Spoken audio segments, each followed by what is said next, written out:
Alright, you lot. Ubisoft somehow managed to ship bed, set bed on fire, blame mattress, and then charge mattress severance pay on its way out door. In space of 3 weeks, they've axed over 200 jobs, cancelled 6 games, including Prince of Persia remake they've been failing to make for 5 years, closed 2 studios, delayed 7 more projects, announced €1 billion operating loss, and watched the share price plunge another 34% in a single day. We're not even out of January yet. At this rate, by Easter, only person left working at Ubisoft will be Guillemot, sat in an empty office in Paris, talking to Houseplant about synergy, player-centric experiences, and why it's definitely not his fault. So let's dissect this bollocks, and now translate corporate bullshit into human language. Starting with body count, cause it's grown since I last checked. January 7th, Ubisoft Halifax gets chopped, 71 jobs gone. 3 weeks before that closure, 74% of staff voted to unionise, the first Ubisoft union in North America. 3 weeks later, entire studio gets torched. Ubisoft, of course, says 2 events are completely unrelated. Timing's just massive coincidence. Like finding an horse's head in your bed day after you refuse to do business with Corleones. Pure happenstance. CWA Canada, union representing these workers, has filed formal complaint with Nova Scotia Labour Board. They're accusing Ubisoft of shutting studios specifically to bust union. They had a meeting with Ubisoft lawyers on January 14th to discuss closure. You know what Ubisoft brought to the meeting? Note. No documentation proving financial distress, no plan to relocate workers to other Canadian studios, no increased severance. Just a lawyer and an HR manager who apparently forgot their homework. Union described meeting as frustrating and disappointing, which in professional speak translate to what actual fuck are you playing at? January 13th, another 55 jobs gone at Massive Entertainment in Sweden and Ubisoft Stockholm. These are people who met Division, Star Wars Outlaws, and Avatar Frontiers of Pandora. Not small-time operations. And reason? The voluntary redundancy scheme didn't hit numbers Ubisoft wanted. Translation? They asked people to sack themselves. Not enough people volunteered to become unemployed, so they're just sacking them anyway. Voluntary part was a suggestion, not a promise. And then came January 21st. Big un. So-called major reset. 6 games cancelled, including Prince of Persia Sands of Time remake. A game they announced in September 2020 with a planned 2021 release. 5 years they spent failing to remake their own game. Went from Ubisoft Pune to Ubisoft Montreal. They restarted development from scratch. They showed footage that looked Western original, and now they've just binned the whole thing because, in their words, it don't meet new enhanced quality benchmarks. Let me translate that corporate speak. After half a decade, they still couldn't make it work, so they've given up. Sands of Time remake's dead, buried in sand. Irony writes itself. But it's not just Prince of Persia. They've cancelled 4 unannounced games, including 3 new IPs and a mobile title. They've delayed 7 more projects, including what's almost certainly Assassin's Creed 4 Black Flag remake, now pushed to fiscal year 2027. And they've closed Ubisoft Halifax and Ubisoft Stockholm entirely, with more restructuring at Abu Dhabi, Red Links in Finland, massive in Sweden. Financial picture's absolutely brutal. They were forecasting a roughly balanced result for fiscal year 2026, break even. Now they're projecting a €1 billion operating loss. That includes €650 million write-down from cancellations and delays. Net bookings down €330 million from previous guidance. Negative free cash flow of €400 to €500 million. And the share price dropped 34% in a single day when news hit. An analyst from Swan Capital said cancelling games means flushing a lot of money down the toilet, and that Ubisoft is clearly in survival mode, while in a spiral where as things get worse and worse, more and more people leave. One Ubisoft Paris employee, who has to remain anonymous, told reporters, "I'm very worried about future at group." Yeah, no shit. Now here's language that Ubisoft uses, and it's absolutely spectacular in its cowardice. They don't say layoffs, they say proposed organisational restructure. They don't say we're firing people, they say these proposed changes are forward-looking and structural. Forward-looking, as in, we're looking for her to not paying your wages anymore. My personal favourite is voluntary leave programme, which they launched at Massive back in October 2025. They called it a voluntary career transition programme that gives eligible team members opportunity to take the next career steps on their own terms. Translation? We'd like you to leave, but we want you to feel empowered while doing it. Please fill out this form confirming that you're choosing to become an employed. Sign here, initial there. Thank you for your service. Now fuck off. And when voluntary programme didn't hit the targets, they moved to involuntary programme, which they're still not calling layoffs. They're calling it additional steps, like they're assembling flat-pack furniture and realise they need more screws. Sorry, we have completed voluntary phase and now require additional steps. Additional step is we're firing you. Step 1, clear your desk. Step 2, hand in your badge. Step 3, try not to cry in car park. Statement from Ubisoft about restructure said, long-term direction at studios remains unchanged. Unchanged? You're cutting staff, cancelling games, closing studios, losing €1 billion, and direction's unchanged.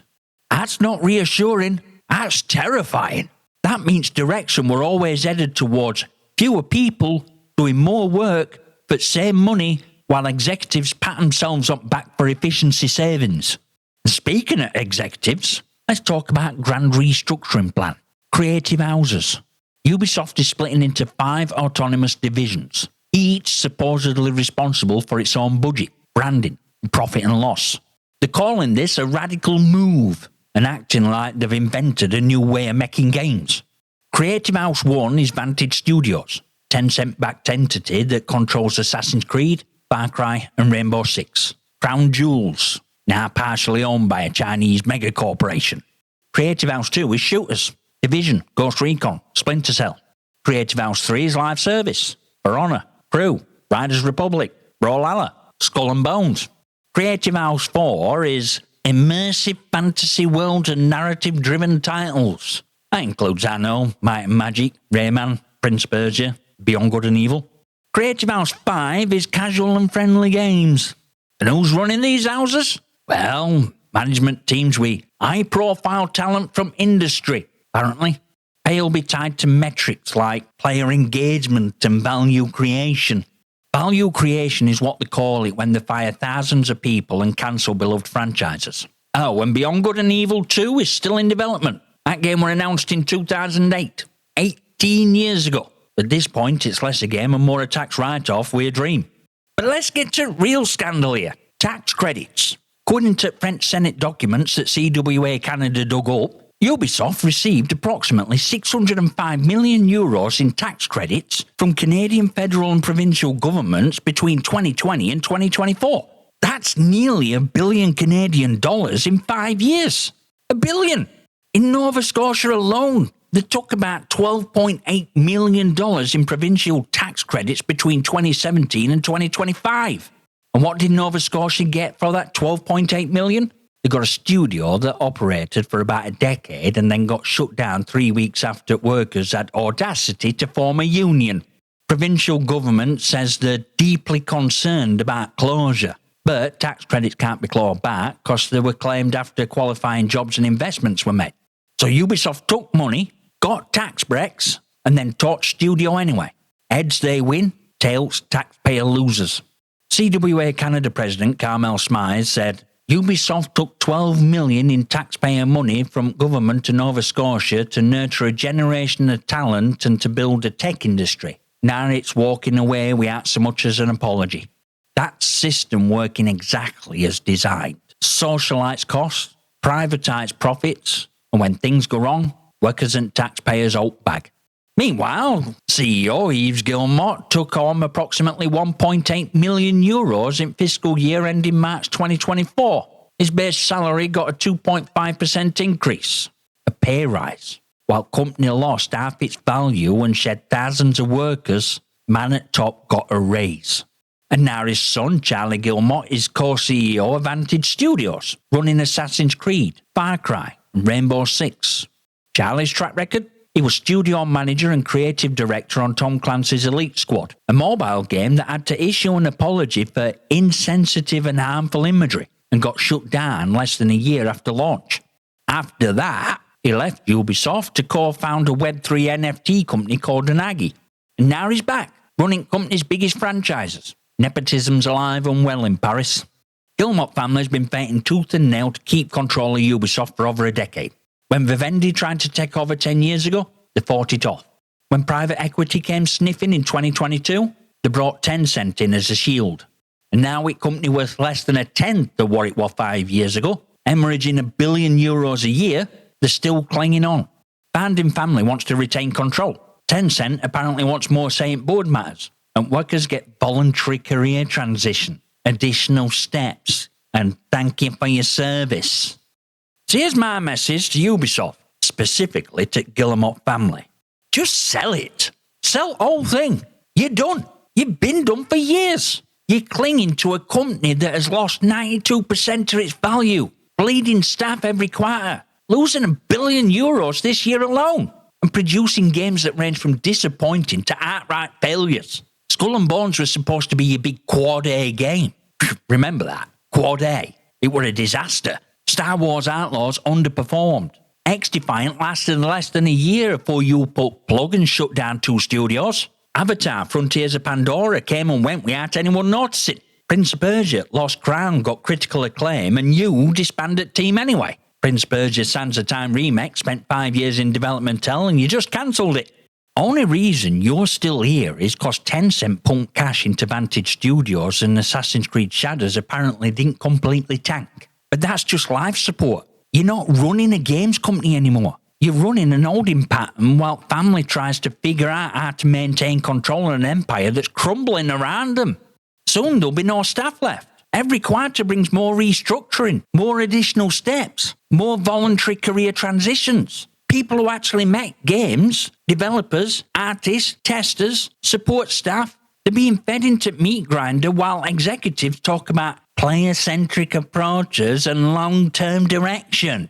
Your current direction's down. It's been down for 5 years. And no amount of corporate speak, no number of creative houses, no amount of Tencent money is going to change that. Sell IPs, let someone else have a crack at Assassin's Creed who might actually gear damn. Let Rainbow Six go to a studio that won't treat it like a cash cow to be milked until it dies. Let Far Cry find a home where innovation into dirty word. Let Prince of Persia go to developers who actually finish a remake in less than half a decade. You're not protecting these franchises. You're suffocating them. And you're taking thousands of workers down here while you do it. To those who have been strategically reassigned, voluntary transitioned, or it with additional steps, I truly hope you move on to better things. Now, seriously, guys, you have knowledge and skills to move on to other projects, whether it's gaming or otherwise. I have confidence in you being able to secure your next steps. And if it is in gaming, then I'd say it's fair to say there's plenty of gamers in the world looking forward to trying out your next project. Away from Ubisoft, away from Guillemot, away from Rot. I've already boycotted Ubisoft games, even to point again up on those classic favourites I loved. And yes, some of them are available on GOG and DRM free, but they're still Ubisoft, and that alone's enough to put me off. And it's news like this that makes me thankful I did that. Oh shit, now I sound like Bobby fucking Nodick. Like, subscribe and all that bollocks. Drop your comments and questions below. Let me know what you think Ubisoft should do with itself. Because at this point, sell everything and apologise is looking like only option that makes sense. I'll see you next time, you magnificent.